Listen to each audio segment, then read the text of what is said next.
The twin suns of Kestar hung in the sky like two burning eyes, staring down at the endless desert below. The heat was brutal, the kind that made the air shimmer and dance above the sand. In the middle of this scorched wasteland, miles away from any living settlement, a tiny white creature lay buried under a thin layer of sand, fighting for each shallow breath. The little hatchling scales were pure white, gleaming like polished bone under the merciless sunlight. Among the Kestarii people, this color was a death sentence. Every other hatchling from its nest had been born with the proper scales, mottled patterns of brown and gray that blended perfectly with the desert rocks and sand. Those colors meant survival. Those colors meant you could hide from the flying predators that circled overhead, always searching for easy prey. But this one? This one had been born different. Cursed, they called it. An albino.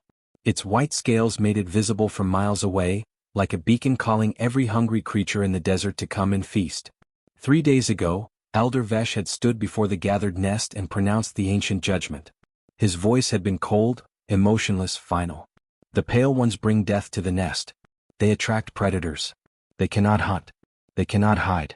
The sands will take what nature itself has rejected. The hatchling's mother, Kessa, had cried out in pure anguish. She had tried to shield her baby with her own body, but the other adults had pulled her away. Tradition was law among the Kestarii. It had been this way for thousands of generations. No one questioned it. No one dared. The pale hatchlings were always taken far beyond the territory markers and left in the burning sands with nothing. No water. No food. No shelter. No chance of survival. Now, lying in the sand, the little creature was barely conscious. Its throat was dry as dust. Its tiny stomach cramped with hunger. But worse than the physical pain was the confusion, the heartbreak. It didn't understand why its mother had left.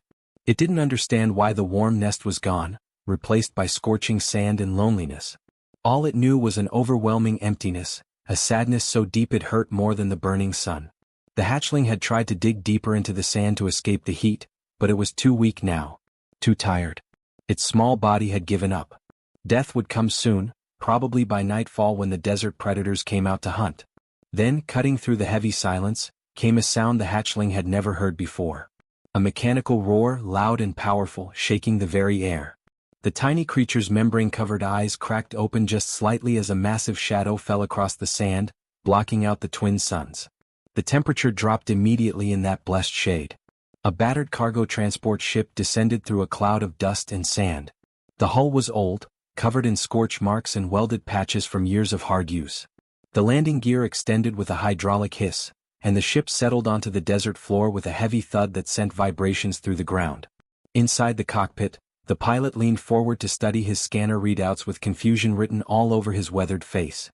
Jake Mitchell was 52 years old, with more gray in his beard than brown these days, and deep lines around his eyes from years of squinting at instrument panels and distant horizons.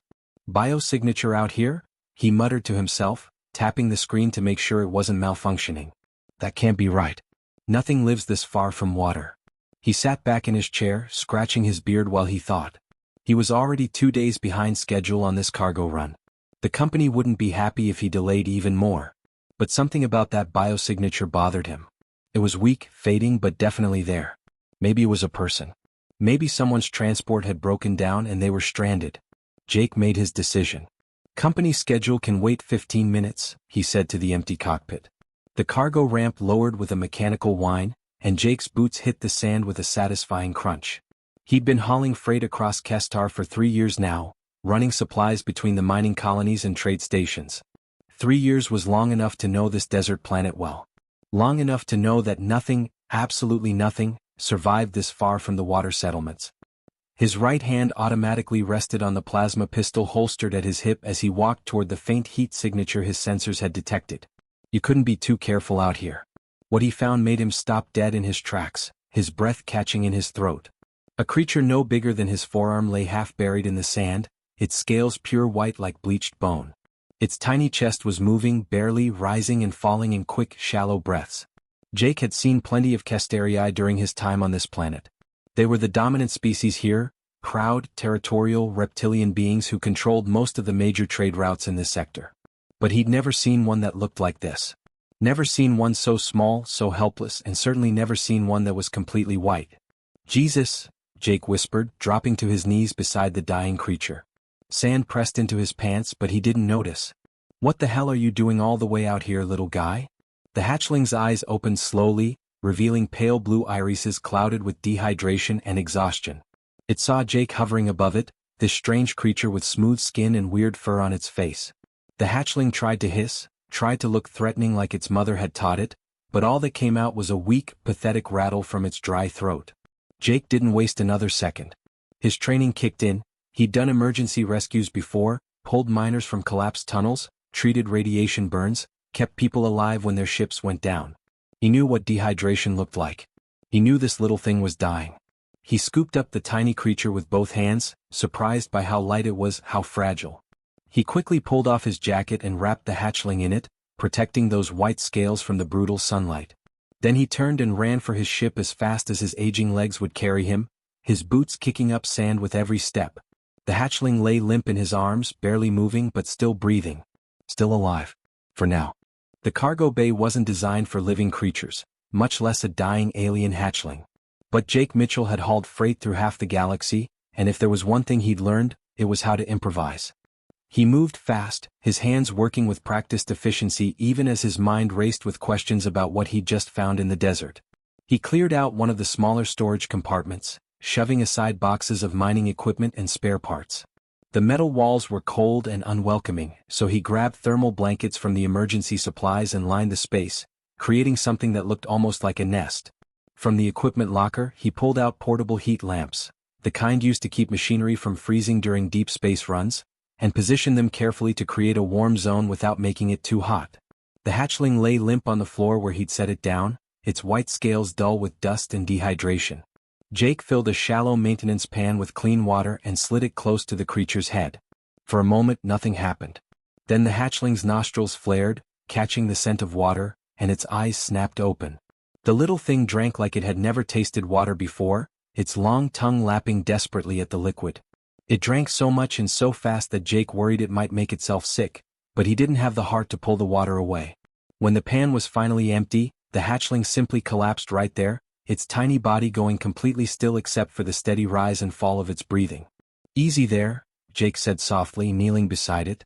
His voice was gentle, the same tone he used to use when his kid was sick with fever back home. "You're safe now. I've got you." For the next 3 days, Jake completely abandoned his delivery schedule. He kept the ship in low orbit above Kestar, circling the planet slowly while he focused all his attention on keeping the hatchling alive. The company would fine him for the delays, maybe even fire him, but he couldn't bring himself to care. This little creature needed him. He fed it nutrient paste from the emergency rations, the stuff that tasted like cardboard but had everything a body needed to survive. The hatchling ate slowly at first, unsure, but soon it was eagerly licking the paste from Jake's fingers. Every few hours, Jake checked the temperature in the makeshift nest, adjusting the heat lamps when it got too cold or turning them down when it got too warm. He wasn't sure what temperature a Kestarii hatchling needed, so he just watched the creature's behavior and adjusted accordingly. But mostly Jake talked. He talked constantly, filling the silent cargo bay with his voice. He told the hatchling about his daughter back on Earth, about how she'd just started college studying xenobiology. He talked about old football games he remembered, about his favorite meals, about the time his ship's engine died halfway to Jupiter and he had to drift for 2 weeks before rescue came. It didn't matter what he said. The sound of his voice seemed to comfort the little creature, and honestly it comforted Jake too. The silence of space could drive a man crazy after a while. On the 4th day something changed. Jake was in the cockpit checking navigation charts when he heard a soft clicking sound behind him. He turned around and there was the hatchling standing in the doorway, its head tilted curiously to one side. "Well, look at you," Jake said with a huge grin spreading across his face. "Feeling better, huh? Strong enough to walk around now?" He'd started calling the creature Casper during the long nights of keeping watch. His daughter had loved this old cartoon about a friendly ghost when she was little, and the name seemed perfect for something so pale and white. Casper made a soft chirping sound, almost like a bird, and walked into the cockpit with wobbly steps. The hatchling climbed up onto the co-pilot's seat, its tiny claws clicking against the metal armrest. It settled down right there, curling its tail around itself, and just watched Jake work the controls. Jake felt his chest get tight with emotion. "You want to be my co-pilot, little buddy? All right then. Welcome to the crew." By the 5th day, Jake needed to make a supply stop. He was running low on food, water, and fuel. The nearest place was Outpost 7, a mid-sized trading station that serviced freight haulers and miners. Before leaving the ship, Jake knelt down in front of Casper, making sure the hatchling was looking right at him. "Stay hidden, stay quiet," he said firmly, pointing to the storage compartment. "I'll be back soon, but you can't let anyone see you. Understand?" Casper looked at him with those pale blue eyes, and Jake could have sworn the creature understood the seriousness in his voice. The hatchling chirped once and scurried back to its nest. The trading station was packed with beings from a dozen different species. Humans in work coveralls argued with insectoid traders about shipping costs. Casterii merchants displayed exotic goods under harsh fluorescent lights that buzzed and flickered. The air smelled like engine oil, ozone, and too many bodies in too small a space. Jake grabbed his supplies quickly: protein rations, water purification tablets, fresh fruit that probably wasn't fresh at all but was better than nothing. He was heading back to the docking bay when he heard two Casterii merchants talking near a stack of cargo crates. Something in their tone made him slow down and listen. "I heard a human found a pale scale in the burning sands," one said, his scaled face twisted with disgust like he'd smelled something rotten. "Impossible," the other replied, shaking his head. "Nothing survives 3 days out there. The heat alone would kill it. If it did survive, the human is a fool. Pale scales are cursed. Death follows them wherever they go. Our ancestors knew this truth. That's why we removed them from the nest." Jake felt his blood turn to ice in his veins. His hands tightened on the supply bag until his knuckles went white. He forced himself to walk over casually, like he was just a curious bystander. "Excuse me," he said, keeping his voice level. "What happens to these pale scales exactly?" The taller Casterii turned to look at him, reptilian eyes narrowing with suspicion. "They are abandoned human. As they should be. They cannot hide from predators because of their color. They cannot hunt because prey sees them coming. They cannot serve the nest. They are genetic mistakes, and we correct nature's errors." Jake felt rage building in his chest, hot and fierce. "You leave babies to die in the desert because they're born different?" His voice came out dangerously quiet. "It is our way," the merchant said coldly. "It has always been our way." His tone made it clear the conversation was over. Jake walked back to his ship, his mind spinning with rage and horror. How could any species do that to their own young? How could they just abandon helpless babies in the desert to die of thirst and heat? The cargo ramp lowered, and immediately Casper came running out from hiding, chirping excitedly and running circles around Jake's feet. The hatchling was innocent, trusting, happy to see him return. It had no idea what its own people had done to it. "They left you to die," Jake whispered, kneeling down and stroking Casper's smooth head. His hand trembled with anger. "Your own people carried you out to that desert and left you to die alone." Casper tilted its head, those pale blue eyes blinking slowly, trusting completely. Jake pulled the hatchling close, feeling the warmth of its small body against his chest. "Well, you're with me now," he said firmly. "And I don't abandon family. Not ever." 6 months changed everything between Jake and Casper. Time moved differently when you lived on a cargo ship, days blending into weeks, but Jake marked every milestone. The hatchling grew at a rate that shocked him. What had started as a creature small enough to fit in his palm was now the size of a medium dog, all lean muscle and graceful movement. Casper's white scales had developed a slight shine, healthy and strong, nothing like the dull, dusty creature Jake had pulled from the desert sand. But the physical growth was nothing compared to the mental development. Casper was smart. Not just animal smart, but genuinely intelligent in ways that made Jake question everything he thought he knew about the Casterii species. It started small. Jake noticed Casper watching him constantly, those pale blue eyes tracking every movement Jake made. When Jake opened doors using the wall panel controls, Casper observed carefully. Within a week, the hatchling had figured out how to press the buttons in the right sequence. Jake came back from the cockpit one day to find Casper had opened the storage locker and was helping itself to protein rations. "Well, I guess I need to install locks now," Jake had muttered, but he was grinning. Then Casper learned the food dispenser. The machine had a simple interface: press the green button for paste, hold the blue button for water. Jake had shown Casper once, just once, and the creature had memorized it perfectly. Now Casper fed itself whenever it was hungry. The language learning amazed Jake most of all. At first it was just Casper's name. The hatchling would chirp and come running whenever Jake called. Then other words started clicking. "Come here. Stay. Careful. Good." Casper understood dozens of human words now, responding appropriately to commands and questions.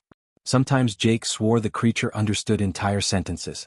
But Casper's problem-solving abilities went beyond simple learning. They were creative, adaptive, almost human in their approach. One day the ship hit unexpected turbulence while passing through an asteroid field. Cargo pods broke loose from their restraints and started sliding around the bay, crashing into walls. Jake was strapped into the pilot's seat, fighting the controls, unable to leave the cockpit. Through the internal camera he watched Casper spring into action. The creature examined the magnetic lock system on the floor, the same system Jake used to secure cargo. Casper figured out how to activate the locks by pressing them in a specific way, then systematically moved from pod to pod, securing each one before it could cause damage. "You're smarter than half the crew I used to fly with," Jake laughed when the turbulence finally passed. He found Casper in the bay, sitting proudly among the secured cargo pods. Another time, small rat-like pests somehow got into the ship, probably picked them up at the last station. They were getting into the food supplies, chewing through containers. Jake set out traps, but the pests were clever, avoiding them. Then Casper took over. Using wire from the repair kit and empty food containers, the creature built ingenious traps that actually worked. Simple mechanisms that Jake himself might have designed. Within 2 days the pest problem was solved. Jake started giving Casper more responsibilities. The creature could stack supply crates now, arranging them by weight distribution so the ship's balance stayed perfect. Casper organized the tool locker, grouping items by function. The hatchling even helped with basic maintenance, holding tools or pointing out loose bolts that Jake's aging eyes had missed. They had developed routines, rhythms of life together. Mornings, or what passed for mornings on a ship without day or night, Jake made coffee while Casper ate breakfast. They'd meet in the cockpit, Jake in the pilot's seat, Casper curled up in the co-pilot chair. Jake would plot the day's course while Casper watched the stars slide by. But their peace was fragile, held together by secrecy and luck. Jake's regular routes required constant docking at HFY stations for fuel, supplies and cargo transfers. And rumors were spreading through the trading network like wildfire. The human with the white lizard. Whispers followed them at every port. Other pilots asked questions. Merchants stared. Jake always denied everything, but he could feel the suspicion growing. At Port Vess, a major trading hub that served half the sector, their luck finally ran out. Jake was going through the standard docking procedures when Immigration Officer Tesh appeared at the airlock. Tesh was a large HFY, his scales dark green and covered with official markings. His reptilian eyes were cold, calculating. A weapon hung at his hip, and his clawed hand rested on it casually, a subtle threat. "Remain in the cockpit, human," Tesh ordered, his voice carrying the absolute authority of someone who expected obedience. "I will inspect the cargo bay. Routine check of manifests and cargo." Jake's heart immediately started hammering in his chest. This wasn't routine. Routine inspections were done by junior officers scanning cargo from the doorway. Senior immigration officers like Tesh only showed up when they suspected something serious. Casper was in the cargo bay right now, organizing supply crates like Jake had taught him. "Sure, no problem," Jake forced his voice to sound casual, bored even. "Take your time." The moment Tesh left the cockpit, Jake pulled up the internal camera feed on his monitor. His hands were shaking so badly he could barely work the controls. On the screen he saw Casper freeze the instant the bay door opened. The creature's head snapped toward the entrance, every muscle going tense. Then Casper vanished. Just disappeared like a ghost. Jake knew the hiding spots. He'd installed false panels in the walls years ago, back when he occasionally transported cargo that wasn't exactly legal. Smuggling compartments hidden behind maintenance access points. He'd shown Casper these spaces during their practice drills, never really believing they'd need them.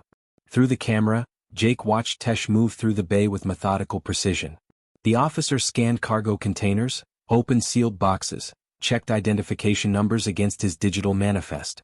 He was thorough, professional, taking his time. Sweat dripped down Jake's back despite the ship's climate control. Tesh moved closer to the portside wall, near the main smuggling compartment. He paused there, his head tilting slightly. Jake's hand moved to the emergency controls. If Tesh found Casper, Jake would seal the cargo bay, lock it from the outside, and jump the ship to hyperspace immediately. He'd be branded a criminal, banned from every civilized system, but he wouldn't let them take Casper. "Come out," Tesh said quietly, his voice barely picked up by the camera's microphone. "I know you are here, Pale Scale." Jake held his breath. Behind that wall panel, Casper was pressed into the darkness of the compartment. The creature remained perfectly still, not making a sound. Not even breathing hard. Somehow, impossibly, Casper understood the danger and knew exactly what to do. Tesh stood there for what felt like hours but was probably only minutes. Finally, he straightened up, running his scanning device one more time along the wall. Nothing. The compartment was shielded, designed to hide things from exactly this kind of inspection. The officer made his way back to the exit. Jake switched off the camera and forced himself to breathe normally before Tesh returned to the cockpit. "Your cargo is cleared, human," Tesh said, his reptilian eyes boring into Jake's. "But hear this, harboring rejected hatchlings is forbidden under Casterii law. The penalty is severe. Permanent exile from Casterii space at minimum. Imprisonment at worst." "Don't have any lizards on board," Jake said, meeting Tesh's gaze without blinking. "Just machine parts and protein rations like the manifest says." Tesh's eyes narrowed to slits. He didn't believe Jake, that much was obvious. But without proof he couldn't do anything. "Safe travels, human," he finally said, the words dripping with suspicion. The moment the airlock sealed behind Tesh, Jake ran to the cargo bay. "Casper," he called out. The wall panel popped open and Casper emerged, the creature's whole body trembling. Jake dropped to his knees and pulled Casper into a tight hug, not caring that scales weren't exactly comfortable to hug.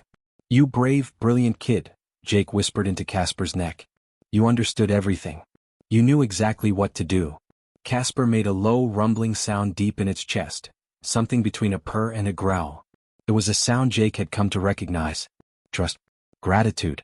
Well, they weren't just pilot and passenger anymore. They weren't even just friends. They were family. The message came through 3 months later while Jake was docked at a small frontier refueling station on the edge of civilized space. The communication beacon blinked red on his console, official priority transmission. Jake's stomach dropped the moment he saw the Casterii government seal on the header. He opened it with shaking hands. Official Casterii transmission. Mandatory appearance before Matriarch Risha at Port Calax within 48 hours. Subject: illegal harboring of rejected genetic material. Failure to comply will result in immediate revocation of all trading licenses and arrest warrant across allied systems. Genetic material, Jake muttered bitterly, his voice thick with disgust. He looked over at Casper, who was curled up in the co-pilot seat. "They mean you, buddy. To them you're not even a person. You're just genetic material that needs to be disposed of." Casper lifted his head, those pale blue eyes studying Jake's face carefully. The creature had grown so much over the past 9 months. Nearly full-grown now, Casper stood almost 3 feet tall at the shoulder, with a lean muscular body built for speed and agility. But more impressive than the physical growth was the mental development. Casper understood over 100 human words now, maybe more. The creature could follow complex commands, understand context, even pick up on Jake's emotional states just from his tone of voice. More than that, Casper had developed a real personality. The creature had a sense of humor, playing harmless pranks like hiding Jake's tools and watching him search. Casper showed loyalty fiercer than any dog, positioning itself between Jake and any perceived threat. There was intelligence behind those eyes, real consciousness, real feeling. Jake ran his hands through his graying hair, trying to think. His mind raced through options, each one worse than the last. He could run. Just fire up the engines right now and jump to the outer territories where the Casterii had no authority. There were lawless systems out there, places where a man could disappear and start over. He could abandon his freight license, forget about legitimate cargo hauling, maybe take up mining or salvage work. But the reality crushed that fantasy almost immediately. The Casterii controlled half the commercial shipping lanes in this sector.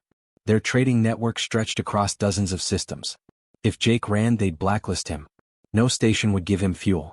No port would let him dock.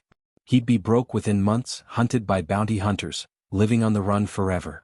And what kind of life would that be for Casper? Jake looked at the creature again. Casper was watching him with concern now, sensing the tension rolling off him in waves. "We face this together," Jake decided, speaking out loud to make it real. "We're not running. We're going to Port Calax and we're going to make them see what I see. Make them understand what they threw away." The 48-hour journey to Port Calax felt like the longest trip of Jake's life. He couldn't sleep, couldn't eat much. He just sat in the cockpit, plotting and replotting his approach, trying to figure out what he could possibly say to change the mind of an entire civilization. Casper stayed close to him the whole time, offering silent support just by being there. When they finally arrived at Port Calax, Jake realized this wasn't going to be a quiet, private meeting. The central plaza was absolutely packed with beings. Word had spread fast through the trading networks. The human defending a cursed hatchling. It was the kind of story that captured attention across species lines. Casterii merchants stood in clusters, their scales gleaming under the plaza's bright lights, their faces twisted with disgust and outrage. Human traders watched with curiosity and sympathy. Dozens of other species, insectoids, amphibians, even a few crystalline beings, had gathered to witness whatever was about to happen. The crowd had to number in the thousands. At the center of it all, on an elevated platform that dominated the plaza, stood Matriarch Risha. She was ancient, probably 200 years old if Jake's knowledge of Casterii lifespans was accurate. Her scales were so dark they were almost black, covered in intricate ceremonial markings painted in silver and gold. She radiated authority, power, and the absolute certainty of someone who had never been questioned in her entire life. Jake and Casper walked through the crowd toward the platform. The sea of beings parted in front of them, some staring with fascination, others with hostility. Jake kept his hand on Casper's shoulder, both for comfort and to show they were together in this. Jake Mitchell, Matriarch Risha's voice boomed across the plaza, amplified by speakers. The crowd fell silent instantly. You stand accused of violating our most sacred laws.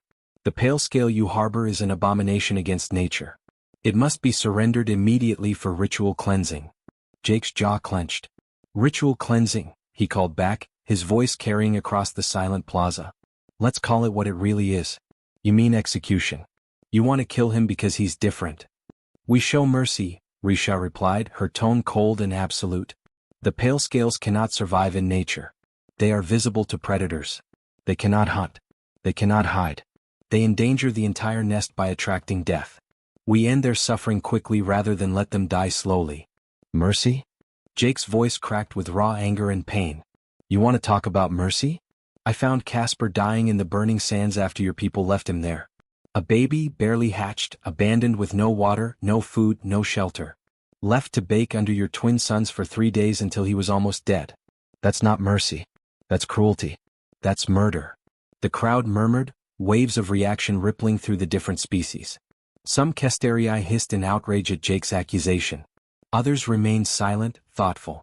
Your human sentiment blinds you to reality, Risha said, but there was something in her voice now, a slight uncertainty. The creature cannot hunt, cannot hide, cannot serve its purpose. It is broken. Nature itself has rejected it. Jake felt Casper tense beside him. They talked about this moment during the journey here. Jake had explained what would happen, what was at stake. He'd set up a demonstration, supplies and tools arranged in the plaza, a complex puzzle designed to show Casper's intelligence. Then watch, Jake said simply, gesturing to the challenge area. Casper moved forward slowly, every eye in the plaza locked on those distinctive white scales. But the creature didn't go toward the puzzle Jake had prepared. Instead, Casper walked directly toward Matriarch Risha's platform, stopped at the base and looked up at her with those pale blue eyes. And then Casper spoke. Not broken. The words came out slowly, carefully formed by a throat not designed for human speech. But they were clear enough, unmistakable. Different. Not curse. The plaza exploded into chaos. Beings shouted in a dozen different languages. Casterii voices rose in shock, disbelief, outrage. The noise was deafening. Because Casterii language was instinctual, built into their biology from birth. But learning alien speech, that required cognitive complexity, abstract thinking, theory of mind, self-awareness. Abilities that the Casterii had always believed separated the worthy from the worthless. And this cursed hatchling, this rejected pale scale that had been left to die, had just done something most adult Casterii never achieved. On her platform, Matriarch Risha stood frozen, her ancient eyes wide with shock. Impossible, she whispered, but her voice carried through the speakers for everyone to hear. The silence that followed Casper's words was so complete that Jake could hear his own heartbeat pounding in his ears. Thousands of beings stood frozen in the plaza, trying to process what they just witnessed. A pale scale, a creature deemed worthless and abandoned to die, had just spoken in a human language. Jake watched Matriarch Risha's face carefully. The ancient leader stood motionless on her platform, her dark scales seeming to lose some of their luster. Her eyes were wide with something Jake couldn't quite identify. Shock certainly, but maybe something else. Fear? Uncertainty? You taught it tricks, Risha finally said, but even amplified through the speakers, her voice had lost its earlier strength and conviction. Mimicry. Parroting sounds without understanding. No trick, Casper said, and this time the words came out more clearly, more confidently. The months of listening to Jake talk, of absorbing human speech patterns, of learning and thinking and growing had all built to this single moment. Jake friend. Casper learn. Casper think. Not broken. Casterii law, broken. The crowd erupted again, louder this time. Some Casterii were shouting in outrage, their voices harsh and angry. But Jake noticed others remained silent, their expressions troubled, thoughtful. Maybe seeing something they'd never wanted to see before. An elderly Casterii pushed his way to the front of the crowd, his scales marked with the symbols of high rank. This proves nothing, he shouted, his voice shaking with emotion. Mutations sometimes produce false intelligence. Clever mimicry that appears to be thought but is merely programmed response. The laws exist to protect us from such deceptions. Protect you from what? Jake shot back, his own voice rising with anger and frustration. From progress? From recognizing potential when it's standing right in front of you? From admitting you might have been wrong? From weakness that endangers the nest? The elder hissed, his reptilian face contorted with fury. The pale scales attract predators. They cannot camouflage. They cannot contribute. They drain resources that should go to the strong. Jake was about to respond when Casper spoke again, cutting through the noise. Then test me, the white-scaled creature said, each word deliberate and clear. Elder trials. I take test. Prove worthy. Prove not broken. The entire plaza fell silent again. Jake's stomach dropped. The elder trials were legendary, even humans had heard of them. They were reserved for adult Casterii who wanted to join the leadership council. A brutal, comprehensive assessment that tested every aspect of capability. Combat strategy, resource management, ethical decision-making, survival skills, all pushed to the absolute limit. No hatchling, not even normal ones, had ever attempted the trials. They weren't meant for anyone under 5 years old. Matriarch Risha stared down at Casper for what felt like an eternity. Her expression was unreadable, ancient eyes calculating something Jake couldn't follow. Finally she spoke. If you fail these trials, she said slowly, deliberately, the law stands unchanged. You will be executed according to our traditions, and this human will be permanently exiled from all Casterii space. His trading license will be revoked. His career will be destroyed. Do you understand these terms? I accept, Casper said immediately, before Jake could grab him, before Jake could shout no, before Jake could do anything to stop this madness. Casper, wait, Jake started, but the creature turned to look at him with those pale blue eyes, and something in that gaze stopped Jake's words. Trust. Determination. Well, Jake, teach me, Casper said quietly. Jake, show me strong. Not run. Face together. Remember? Jake's throat tightened with emotion. Those were his own words, spoken during their journey here, now reflected back at him. He wanted to argue, wanted to grab Casper and run for the ship, but he knew that wouldn't solve anything. They'd face this eventually. Maybe it was better to face it now on their terms. All right, Jake whispered, kneeling down to Casper's level. You've got this, buddy. I believe in you. The trials lasted 6 brutal hours. They moved from the plaza to the official testing grounds, a massive facility designed to push Casterii to their absolute limits. Jake was permitted to watch from an observation deck, but he couldn't help, couldn't interfere, couldn't do anything except witness. His hands gripped the metal railing so hard that his knuckles went white and his fingers started to go numb, but he didn't care. His eyes never left Casper. The first trial was combat strategy. They placed Casper in a simulation chamber where holographic enemies attacked from multiple directions. Traditional Casterii doctrine relied on camouflage and ambush tactics. Hide in plain sight, blend with the environment, strike from concealment when the enemy gets close. But Casper couldn't camouflage. Those white scales stood out like a beacon against any background. Instead, Casper did something the watching elders had never seen before. The creature used misdirection, creating false trails and decoys using available materials in the environment. Casper improvised tools from rocks and branches, setting up simple machines to make noise in one direction while moving in another.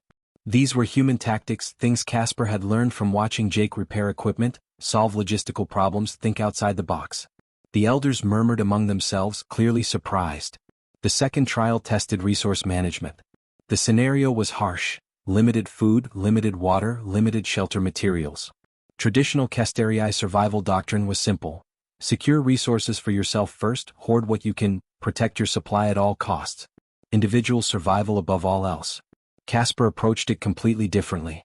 The simulation included other beings in need, not competitors but potential allies. Casper demonstrated cooperation and trade, dividing resources to create mutual benefit. By sharing food with a stronger simulated being, Casper gained protection. By trading water for shelter materials, everyone survived better. It was a human concept, learned from watching Jake negotiate with traders, watching how cooperation often produced better outcomes than competition. The watching Casterii looked uncomfortable now. This wasn't how things were supposed to work. The third trial focused on ethical decision-making, complex scenarios with no clear right answer. Save the group or save the individual? Follow orders or follow conscience? Tradition or innovation? Casper chose compassion every single time, even when it seemed inefficient. The creature chose the options that saved the most lives, that caused the least suffering, that looked for solutions beyond the obvious binary choices. These were Jake's values reflected back through Casper's decisions. The final trial was pure survival. Navigate hostile terrain, avoid predators, reach the objective with limited time. Casper's white scales made stealth impossible. Every predator in the simulation could see the creature from a mile away. Jake watched with his heart in his throat as simulated predators converged on Casper's position. This was it. This was where being pale scale meant automatic failure. But Casper didn't try to hide. Instead, the creature used that visibility as a weapon. Casper created decoys from white rocks and cloth, placing them in exposed positions. The predators attacked the decoys while Casper moved through areas already searched.